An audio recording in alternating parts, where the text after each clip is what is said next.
கவிதைகள் எழுத நெருக்கம் போதவில்லை என உருகி வழிந்தோடுது என் கைபேசி தொடுதிரையின் எழுத்துருக்கள். கீபோர்ட் செட்டிங்கில் சிட்டிங் போடுது என் தமிழ். என்னத்த சொல்ல. என் விரல்கள் கவிதை தேடி அலைவதை பார்த்து அளவில்லாமல் சிரிக்குது இந்த எமோஜிஸ். எமோஜிஸ் மட்டுமா, ஊரே சிரிக்குது போ. எழுத்துக்களை பிரசவிப்பதும் பின்பு கொல்வதுமாய் என் விசைப்பலகை. இதற்கு சிறை தண்டனையாய் மின்கலன் வற்றி லாக்கப்பில் லாக்கான என் கைபேசி.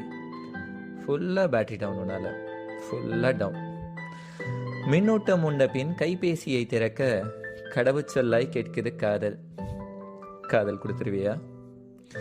எனக்குள் எவ்வளவு நேரம் ஒளிந்து கொள்வாய்?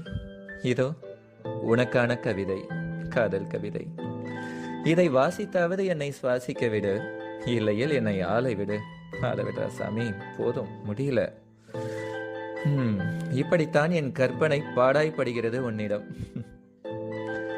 ராஜா கிங்.